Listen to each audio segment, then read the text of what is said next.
What's up, guys? Welcome back to another episode of Tazz and Naynay's podcast, and I am your co-host, Naynay. I forgot they can see us now, so my face has to be in the best. Wow, you just judged me again. Yeah. This is what I have to deal with on a regular basis. But hi, Tazz. Hi, Naynay. Again.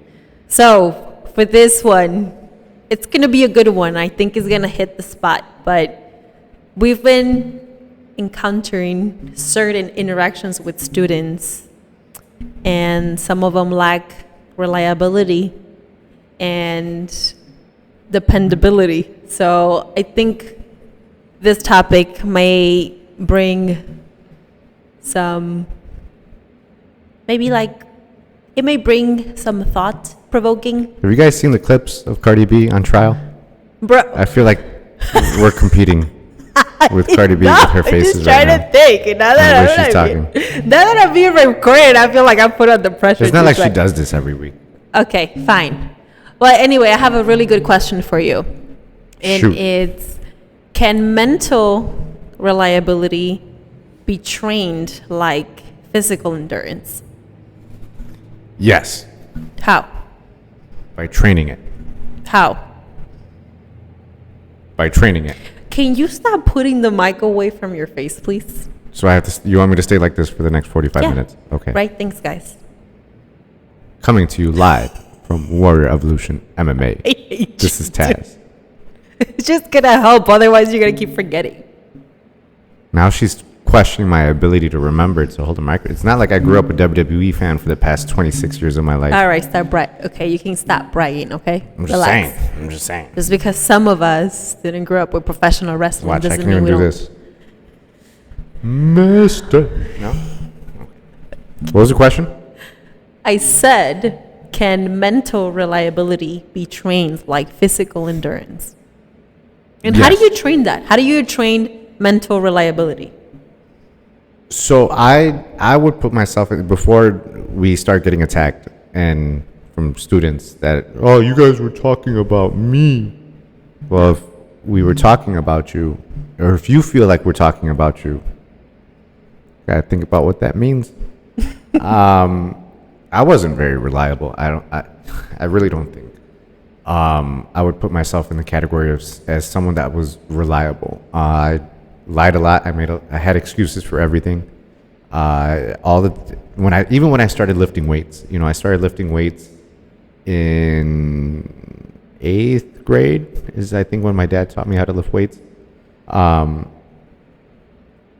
It didn't take long for me to go from lifting weights like someone that was trying to build muscle to just literally go into the weight room that I had in my house to just do chest. I would literally just do 3 sets of bench press on the machine that we had and call it quits.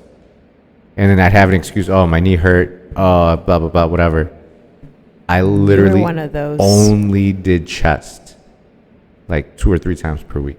Keep in mind, you get mad at people that Yeah. tell you that they only want to do boxing. And they that's, don't want to wrestle in MMA. That's exactly why I'm grateful for the experience that I had, because Okay. now I'm able to communicate those things with people, but like even beyond me just wanting to do chest, and even when I started doing legs and stuff, I wasn't lifting appropriately. Like I was doing the meathead style of lifting.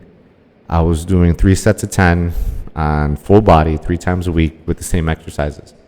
And I was always complaining that I wasn't getting the results that I wanted. I was always hurt. My knee was always hurting. My back was always hurting. And I didn't want to listen to anybody. And when Carla started going down the route of becoming a certified personal trainer, even just with the NASM stuff, even before she got to the full Daru stuff, she was telling me that I'm not doing it right. And I didn't want to listen. And then I think it was a little bit after she got the certification for Phil Daru's when I started listening a little bit more. And that's when I started seeing the results, not just in my body, but in the way that I was performing on these mats. And I really felt the difference, so. But even that, like, even at the beginning, even today, like, I still don't like warming up. I still don't like doing the stretches and the cool down and the mobility stuff that she nags me on doing. It's something that I still make excuses for, so to get to how do you train to be reliable, you got to train yourself to stop giving excuses. And you can't be reliable for other people until you're reliable for yourself. The first thing that I think I really took seriously was MMA. And I think once I was still with Victory and there was talks of me becoming an instructor and then becoming a coach and then opening up a gym one day, it was, okay, now I got to do this. I need to prove to Anthony, I need to prove to Mr. Ricardo that I'm worthy of these things, right? So how do I do that? Well, I got to come to the gym. What do I need to do to get to the gym? I need to finish my schoolwork because I was still in school. I had to go to work to make money to pay my tuition. And it was literally that during that time, I was literally just going to work just to make enough money to pay for my training expenses. I wasn't, I didn't have, I just talked about it in one of my posts. Like, I took 2 trips to Vegas this year. I couldn't afford that 5 years ago, so I was literally just working to make money to pay for my training expenses. And then I would get my butt to the gym and keep my butt at the gym until everything was done. Taught my classes, I trained myself, I cleaned the mats. And then I go home, do my homework, eat, shower, wake up, do the same thing the next day, right? But I was doing it for myself. And it wasn't until later on that I realized I'm doing these things for myself, but that meant that now Anthony can rely on me. Dion can rely on me to be able to help them run the gym and expand. We didn't get to that point for other circumstances. That's a topic for another day. But I learned to be reliable for myself before I realized that I could be reliable for other people. And then I don't know if we've talked about, I'm sure we've talked about it on the podcast, with when it came to becoming a godfather. The letter that Samantha wrote to me asking me to be the godfather for her son is something, to this day, I put that up there with one of my biggest accomplishments. She said, you've been a constant in my life at the time, I think we were 15 years of knowing each other. She's like, you've been a constant in my life for 15 years. I want my son to have a constant in his life. You don't get much more reliable than being called a constant for someone and now wanting that for their son, so that really put things in perspective for me. And it goes back to being reliable for yourself. If I'm going to be present in that kid's life, I'm not going to put pressure, Samantha, if you're watching this, Josh, if you're listening, there's no pressure to become a wrestler once you get to high school. Yes, there is. But I want to be there when that happens. So if I want him to be able to rely on me to be there for the wrestling and to answer any questions that he has about wrestling or training or anything, I need to rely on myself to get there. I need to take care of myself in order to be around long enough for him to make it to high school. He's 4 years old. We got ways to go, so I need to be able to rely on myself. Like the students at the gym, they come in with an expectation that they're going to learn something, that they're going to get a good workout in, right? So they're relying on me to do that. How am I going to do that for them? I need to stay healthy. I need to stay up to date with everything that's happening. I need to know the techniques in and out, and I need to be able to answer their questions. So I need to rely on myself to be able to keep up with my training and not just, well, I've already made it. My competition days are behind me. My full-time training days are behind me. I just got to teach what I know. I still try to expand. We're at a holiday weekend, and I spent a big chunk of my time watching the amateur wrestling that was going on. I watched a little bit of the jiu-jitsu invitational that was going on, and I was looking at different techniques from different people, and learning what works and what doesn't. So you're training the brain. Yeah. Even if you're not physically in the gym. Yes. Yeah. And once I became a coach, keep that constant. That became very much a thing. I'm training my brain a lot more than I'm training my body now. And it irks me because there's still an athlete in me that wants to do that. But it comes down to priorities. My priority is my students. My priority are the fighters. My priority is making sure that this gym grows. I think when you brought that specific topic of like priorities, right? Yeah. Because when you have that reliability, or someone has or put that reliability on you, like for example Anthony at the time, he relied on you to teach the classes. There was that priority. You prioritized coming to the gym and being a coach. Yeah. Because one of my questions was going to be, how was your mindset back in the day? Because I'm speaking for me, that I complain. I'll do it. You? Stop. I'll complain. I mean, I'll do it, but I think, but you do have a good mindset when it comes to this. I'm sure it was different back in the day when you were in college and you still had to come here and you had to live your life and you had to balance out life with social life and MMA training and your job and your studies. So what was your thought process back in the day? Because I'm talking for people that are either in college right now, they're trying to balance life, but then they lack that reliability. They're having a hard time being disciplined. So it's like, how do we switch that mindset? I don't know why I did that, but whatever. Scholars don't come at me. Cancel culture don't come at me. I mean, I made it through college for the sake of making it through college. I have my business degree hanging in the office. By no means was I an excellent student. The same way, at the same time, I was working to pay simply for my training expenses.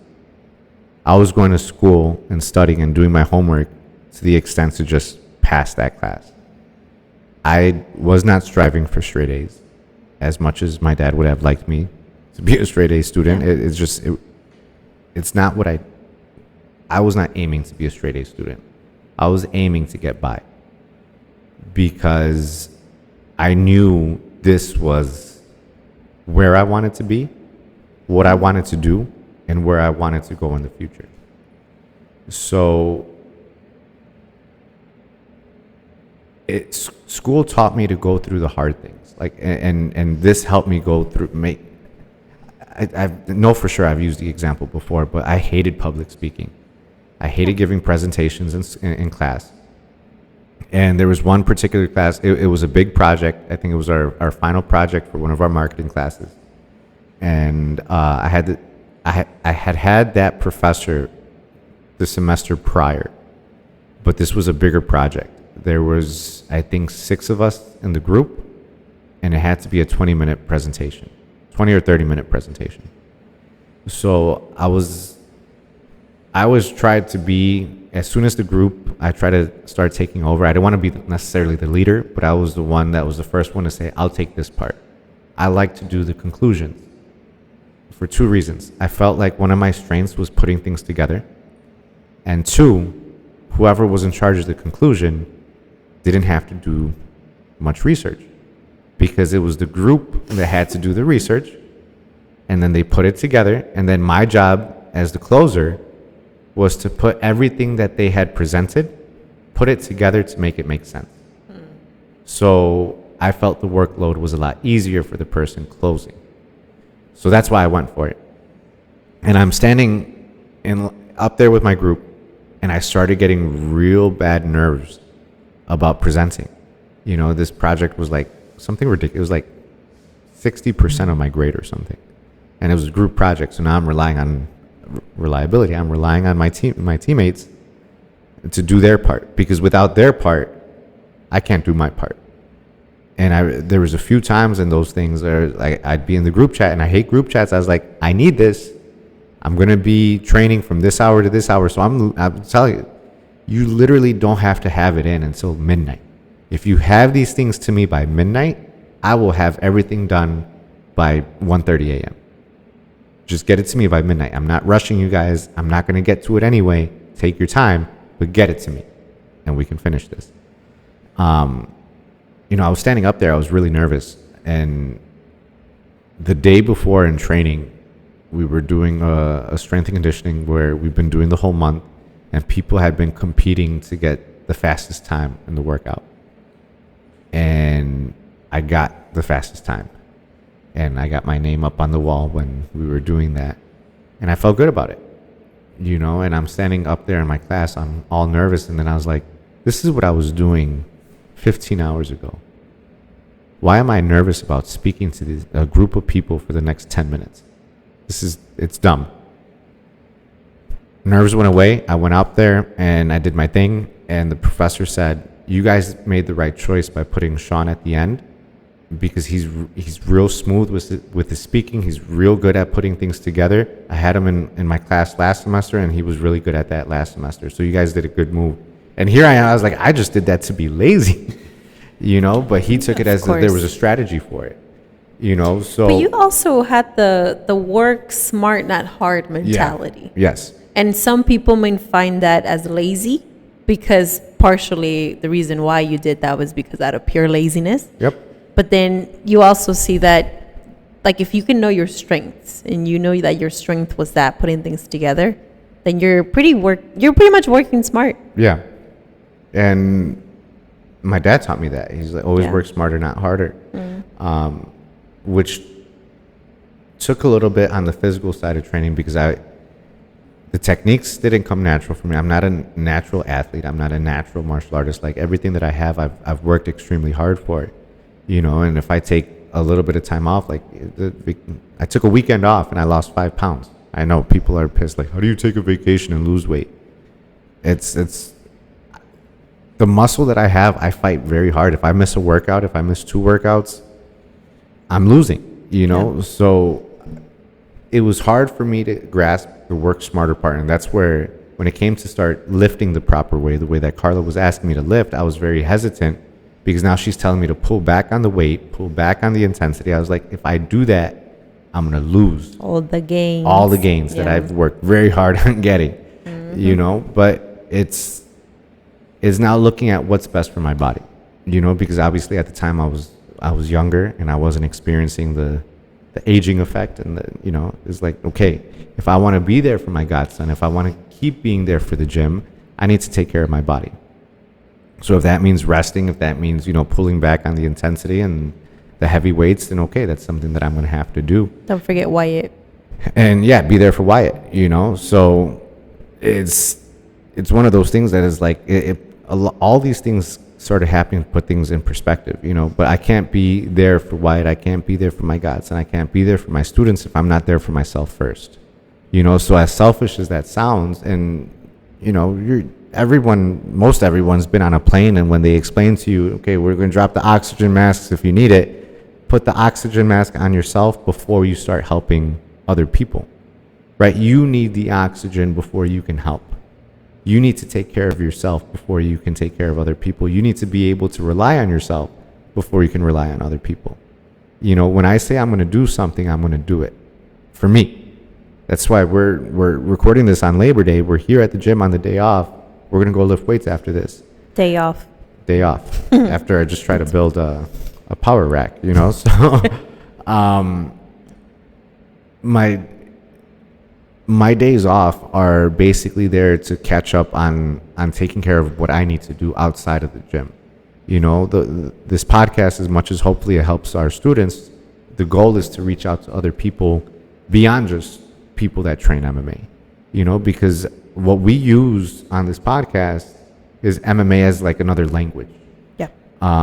But the things that we talk about affect everybody. Mental health affects everybody. The ability to rely on yourself affects everybody, not just the people that train, you know? So, like I was saying, like I had to really be there for myself in order to understand how to be there for other people. And the first thing is just, if you say you're going to do something, you do it. Yeah. You know, I said I was going to lift weights today. Here we are. Do I feel like lifting after this podcast? Not really, but I'm going to do it, you know? And that example is something hopefully I'm setting for the people that listen, for the people that watch.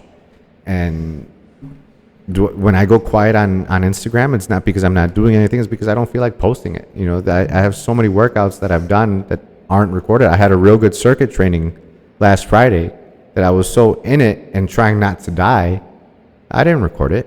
You know, doesn't mean it didn't happen because I'm not doing it for people. You know, but the people that see it, hopefully they know and understand that nothing that I post is staged. The work, it's not fancy editing because I set up the camera and that's what I do. It is what it is. Yeah. It is what it is. I'm going to focus on getting the most I can out of that workout because I don't have a lot of time to train for myself. You know, so I'm going to make the most I can out of that workout. Putting it on social media is second. And the only thing I'm trying to do with that social media is to show people that I'm doing it. I'm not just saying it, I'm doing it. Yeah, I think sometimes you do sound a little crazy, to be honest with you. A lot. Yeah, but I can definitely attest for that because when I was in my last year in college, I mean, for all the years, I didn't want to listen to him because I was like, what do you even know about this? But he went through the same thing as I did. I also had to work part-time, and then I had to come train, and then I had to go to take my classes. But it wasn't until you've taught me how to work smarter when it came to training and my everyday life. And there will be times that I didn't even have to study for my exams because I would be the type of person that would overstudy. I would overanalyze everything. And so even after training, I would want to go home and study at an exam that I've been studying for the whole month. So then you've taught me to take a step back, to really stay calm and just trust what I know, my knowledge. And it's the same thing when it comes to training. Nowadays, I'm telling the same thing to our fighters, to trust their training, because if you go through, how many weeks are a fight camp? 8 weeks? 10 weeks. 10 weeks are for a fight camp. And then you're going into that one fight week, and there's no more learning. That last week before fight, it's just conditioning, getting the mental training, and then just moving your body to make sure you cut the weight. But you're not really learning anymore. So I think the whole concept of like a fight camp where you prepare, and then fight week, you're like, okay, I'm just not going to learn anymore. And then during the fight, whether or not you do well or not, that's basically you trusting your training. So that was the same concept that I had to learn for school while I was in college, and I didn't learn that. And up until I started listening to this guy, it actually worked. So I'm like, okay, you do have some sort of knowledge. You do have some sort of wisdom. No, it does help.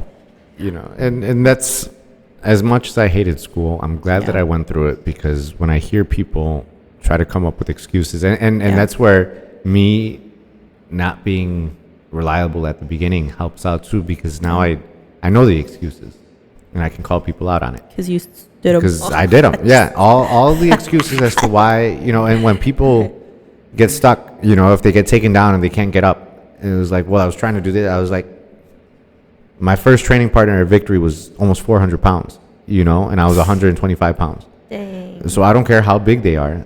I need to move.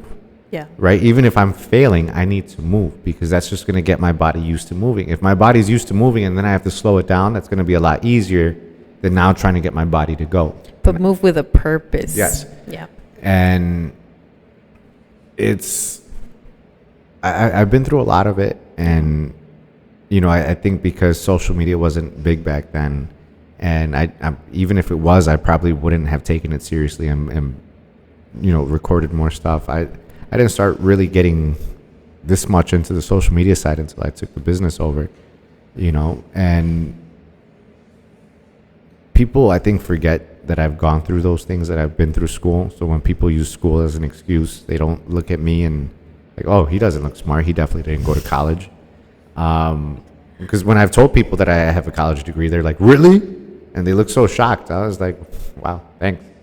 Dang. I'll take that as a compliment. That is, I'd look like someone that should be in an MMA, running an MMA gym, than being a college educated person. But you know, I've gone through things, and I'm not a believer in 100% having to have gone through something in order to understand somebody. I can hear somebody out, you know, and that's something I guess I can attribute to college, for always being the one at the end of the presentations to put things together. You know, if you tell me something, I'm going to have a good memory. I was talking to a student. He was saying something, and I was like, do you remember the first conversation we had? He's like, no. And I told him, he's like, I did say that. I was like, that conversation was 5-6 months ago. And it was one time for a student that isn't very consistent in training, but if you tell me what your goal is, I'm going to remember it and I'm going to hold you to it. We just had a blue belt test on the weekend, and it's an individual that has told me he wants to fight, and he was struggling to get to the end of the test, and I was his last round of grappling. I got on top of him and I told him, show me right now that you want to fight. And then that's when he started really pushing, because, and the other part that I've told people, and I'm more comfortable saying it now, I worked extremely hard while I was training. I rarely missed class. I was always trying to be the first one to finish a workout, to get the most reps, to get the best reps. I was always that person. And that still wasn't enough to win my fight. So I know how hard I worked to not succeed in that fight. So when I see people do even less than that, and they think they're doing enough, that's when I push them a little bit harder. And unfortunately, sometimes it takes them losing to be able to see that.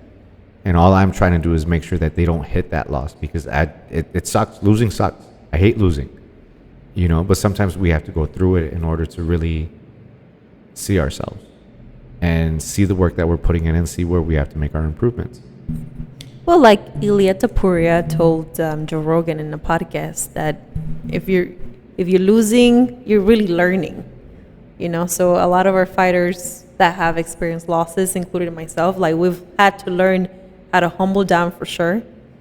Realize that we're not invincible, that we have a lot of room for improvement, whether it is our physical or our mindset. It's always a work in progress. And so that's partially, the actual reason why we started this podcast, because we noticed that we are struggling with our mental health. So how can we make it better? How can we evolve it? How can we talk about topics that other people are not talking about when it comes to MMA and mental health?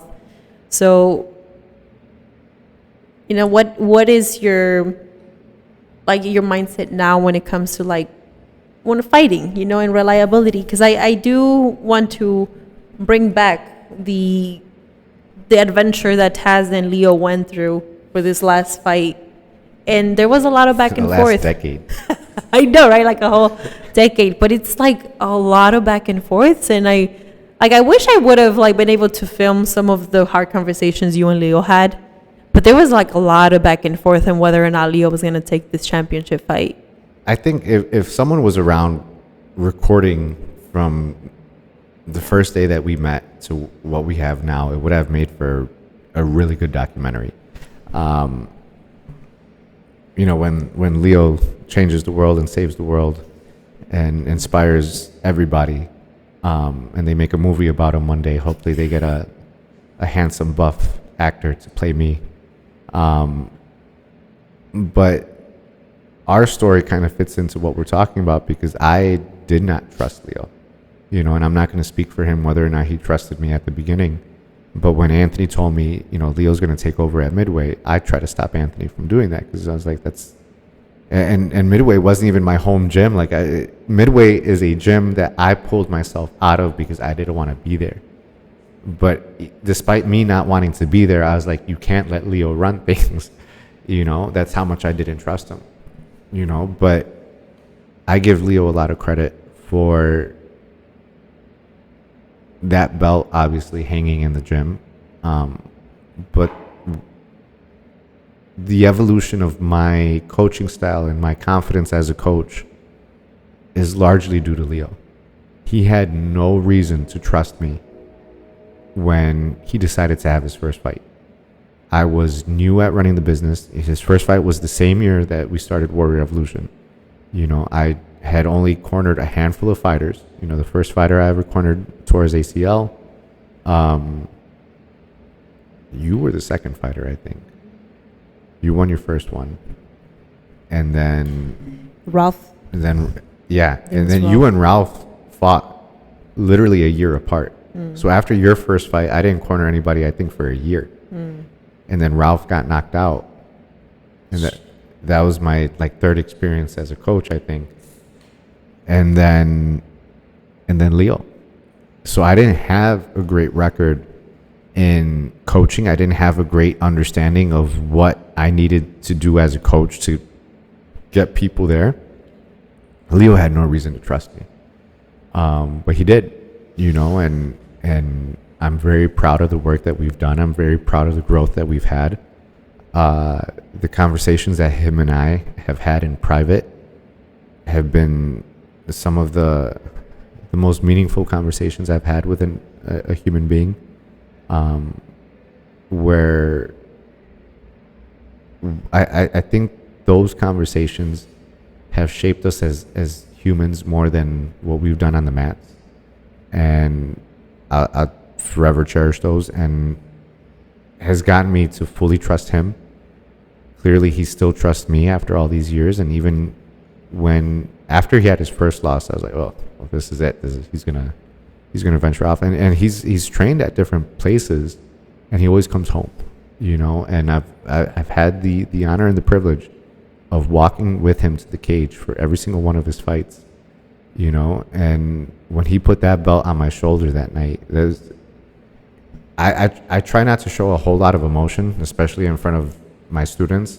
I almost cried that night, you know, out of just pure happiness, not even for me, but for him. Because I always told him, if there's anyone that's going to win the first belt, it's got to be you. You know, and when it looked like that wasn't going to happen because it looked like he was done fighting, I was like, well, I was wrong. But he always found a way, you know. And even just the journeys and the conversations, there's a conversation that I would not put out publicly unless he talked about it first.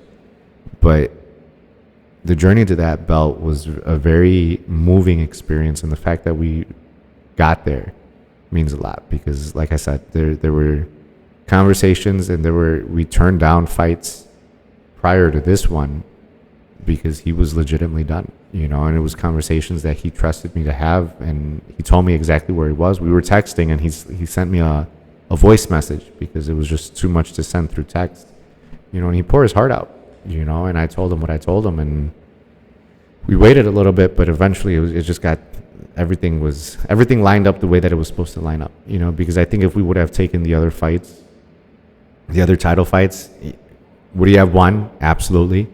But I think taking this one against who it was and the time period of when it was happening, it was just perfect timing. And I think it was just God's work and God's way of telling us to wait the times that we turned down the other fights.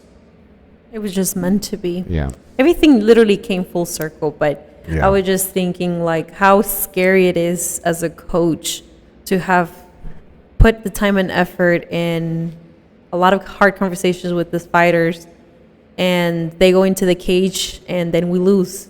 Yeah. And then it's like, how hard is it and scary for a coach to feel like, damn, will the rest of my students trust me? Mm-hmm. Will they even listen to me? Mm-hmm. That's how I felt when I lost my first fight, because I was just starting to become an instructor. I was like, I just told, the anniversary of my fight was this past weekend, August 30th. You know, it's been 12 years. And at the end of class, I was telling a story after the blue belt test, you know, and I give Zach a lot of credit. And the journey that Zach and I have gone through has been a lot too, because we didn't really train together a lot, because he was a morning guy, I was an evening guy. Once he made it to the evenings, there was kind of like, I don't know who you are, you don't know who I am, you know. So we didn't definitely have what we have now. But that black belt test is when we really started training together, and we started pushing each other. I do remember like watching you guys after class. Like, first of all, class was freaking hard, sparring was freaking hard, and then you guys literally held each other's pads, and then you guys just freaking did the 111 everything. Yeah. So I was like, damn, like these guys are like at the same time. I don't know if I'm gonna find a video, but there's like a video that I filmed of you two literally doing the kicks at the same time. I was like, damn, these guys. And you guys would go hard. Like, you guys would go hard at the kicks and fast, because you guys were like, had that competitiveness every time. So it's cool to see that both of you black belts, both of you leaders, role models for students, but it's because you guys went through it though. Like, it's like for real, like the hard work you guys did put in, and Right. you guys still do. So And even when Zach was just starting, yeah, he was pushing me without knowing that he was pushing me. When I lost that fight, I was highly discouraged. I was demoralized. I was borderline depressed, and it was hard for me to wrap my head around me losing. And then Zach was a few months into his training when I fought. And that particular month, we were going over armbar escapes in technique class. And I got out of an armbar in my fight, and I took the guy's back. And I think it was a day after I fought, I'm like sitting all depressed, and then I go on Facebook, and he had posted in the Facebook group that we had for Victory, and he said, watching Sean get out of that armbar with the technique that we just learned inspires me to come to technique class. And Zach being one of the most technical guys we have, and him saying that I inspired him to come to technique classes helped me get past that tough time that I was going through. And like I said, at that time, I just knew that he was training in the morning. I knew his name, I knew his face, but we didn't know each other like that. So for him to go on social media to say that, it was like, okay, because my whole concern is like, who's going to listen to me? Who am I going to inspire by losing? But it wasn't necessarily the loss, but it was the performance, and that's been a tough journey to finish, where it's like, okay, I hate losing so much, but it was like, as long as my athletes perform well, that's what I'm looking for. As long as they're better out of it, no matter what the outcome is. And that's why I tell people, I ask people, why do you want to fight? And if it's because you're trying to prove something, it's because, you want to show yourself that you're better than what you are. Those are reasons. I don't think they're the best reasons, because what happens if you lose? So the outcome of the fight can't be what you're relying on to save your mental health or to save anything. well, for sure, your purpose has to be higher, and you got to remember the reason why you started. Whenever shit hits the fan. Yeah, and those are part of the conversations that I've had with Dion on our calls that we've been having, where he's the one that told me that. He's like, the reason you started training has to be better than the reason that you keep training has to be better than the reason that you started training. And I started training for mental health reasons. Like, I was angry, I was sad, I was depressed, I was anxious. Do those things still come? Of course. But they don't control me anymore. I control them as best as I can. I have tools now to help me get through those moments. And that's what I'm really trying to push for. Because it's just remembering where it all started for me. The competing and the coaching, all that came way after, and it just came with the territory of falling in love with what I was doing. But at the end of the day, I started for mental health reasons. And the point of this, the point of the YouTube, the point of training and everything, and it's something that I talked with Anthony, we're showing people the process. Too many people show the result. They're on the other side of it. When Anthony was on the podcast, he talked about it. He was very honest. He was very vulnerable. He was the most vulnerable I had ever seen him in the time that I've known him. But he wanted to do it because he wanted to show people the process. And Dion's the same way. Like, I'm starting almost from scratch with my lifting again. We're going through the muscle endurance phase, and we're building up, and that's the other reason where, looking at myself, I was like, oh, I'm losing mass, but it's the style of training that I'm doing, because we want to show people the process. And I can't say that I have everything figured out about mental health, because I don't. But I've gone through this journey where I've used MMA as a resource to help me deal with mental health for 15 years now. So I just want to be able to share my story, and if you can relate to it, awesome. If you want to have I had a real great conversation with one of my students last week about the podcast and about mental health and what his journey's been and what my journey's been, and just comparing and just going off of it, and what it comes down to, no one's going to go through what you went through in your life. No one's going to go exactly the losses that you've had, the successes that you've had, the injuries that you've had, the shortcomings, the breakups, the heartbreaks. No one's going to go through exactly what you went through. So to look for someone that's going to understand you 100% because they went through what you went through 100% is never going to happen. But if you can find people that are just willing enough to listen to what you have to say and be honest with you, as long as you're honest with them, and I ask all of my athletes to be honest with me if you're going to talk with me, we can do more working together than fighting against each other, arguing with each other. If we're all here training together and we all feel that certain camaraderie from making it through a workout together, imagine what we can do if we stop judging people for their problems, stop making fun of their issues or putting them down for their issues, and help bring them back up. We can do so much more in this world. Like, thinking about the times that I went to therapy. So I've been in my fair share of therapy journey while I was in college. But I think what I didn't realize is that it takes consistency, and then it wasn't until, yes, I found MMA and having conversations with you and Carla, is that what it came down to that worked for me is having those heart-to-heart, vulnerable conversations with people that love me, of course, that care for my well-being, but also see things from a different perspective. Because I think what has helped me see life a little bit better is that I'm not just always stuck in my head. That's what I got used to for so many years, right? Being stuck in my own head, in my own belief system, in my own habits. And it was really the sport that took it all out and called me out of my stuff. And that's what it takes sometimes. If you're willing to listen and see things from a different perspective, maybe there's some healing that can be done, And so I think what we bring is sometimes a different perspective that not a lot of people may agree. But I'm not saying we're right. And that's where my training has helped me with these things as well. And, I know the name of the podcast says one thing, but it doesn't reflect, like when you take the words literally, it doesn't reflect the way that I see things, because our foundation in the gym is Jeet Kune Do, Bruce Lee's Jeet Kune Do. And he said, no way is way. There's no one way to do anything, and when he left the Tao of Jeet Kune Do, which is his notebook, he's like, this is what worked for me. Now you go find what works for you. And that's the approach that I take with everything. I don't stand on these mats teaching my classes saying this is the only way to throw this punch. This is the only way to hit this takedown. No. This is a base. This is a foundation.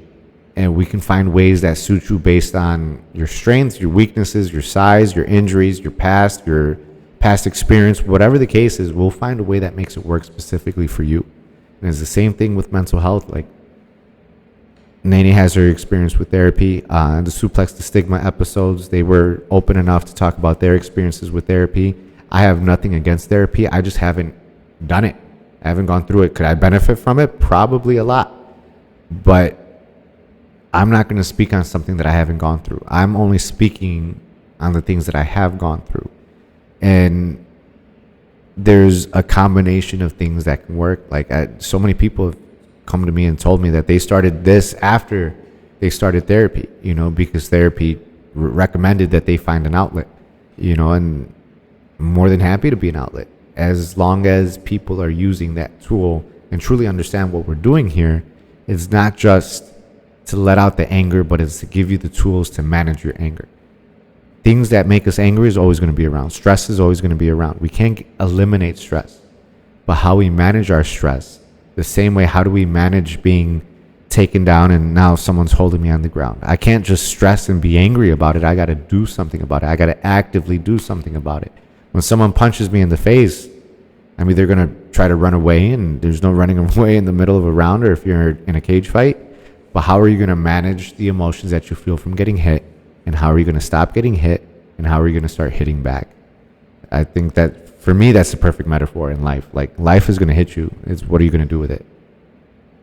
I think you've asked me that question when I was in my vulnerable state, and I took that personal. But now I see it. Of course. No, but it's true. It's like we've all have our issues, and we're all working on them. But it's a matter of finding the solution and actually do it. Finding ways to do it. I remember some of the times that Naynay was talking to me about the stuff that's going on with her, and I would just sit there and be emotionless, and then she'd be crying, and this is what happened to me, blah blah blah blah blah. I was like, okay, what did you learn?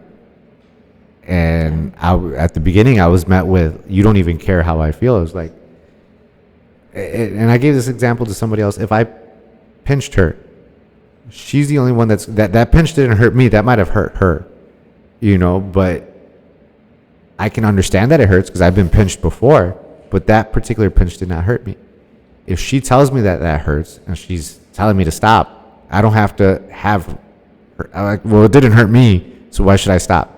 I'm understanding that it hurt, but it's just, I'm not, what you do with that information's on you. So the times that she felt like I was emotionless, it wasn't that I didn't care what she was feeling. It was, I was trying to find a solution for what she was feeling, because we're not going to get anywhere if I just start feeling bad and I start crying with her, and I was like, you know what, let's just cry it out. It's like, let's find a solution, and Carla was the one that was much, much better at being more empathetic and sympathetic of how she was feeling.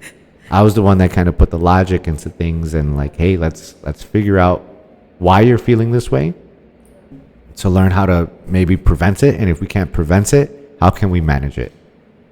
So I took a little bit more of the rougher approach to issues, but it's balanced. You need to be able to find those balances with the things that you do and the people that you surround yourself with, because like we talked about last time, like when I was going through my hard times and thought about closing the gym, Carla and Naynay had no words. They just hugged me. They just put me in a cocoon, and there was no words. There was no, let's see how you can manage it. And I was like, okay, I felt comforted, and it allowed me to get back into balance, to be able to think logically about what was the next logical step to take in the situation.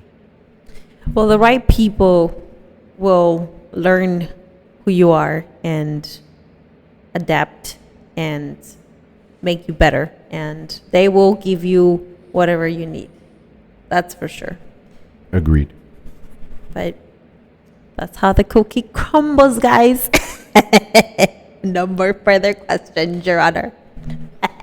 Now you guys can see my face. This is my face a lot towards the end of this podcast. Cool. So, we are officially in September, guys. September is going to be a busy month. September is my favorite month, not just because it's my birthday. But we got fights in about 2 weeks. We got fights September 13th.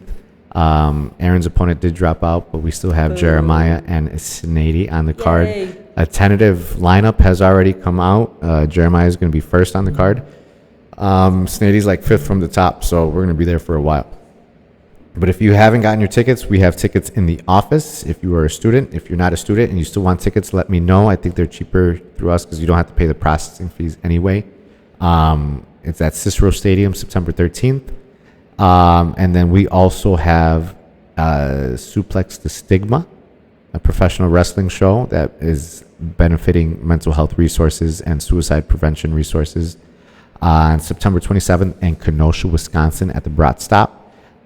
We will be in attendance celebrating my birthday there and supporting the good cause and some of our friends who will be competing in the ring.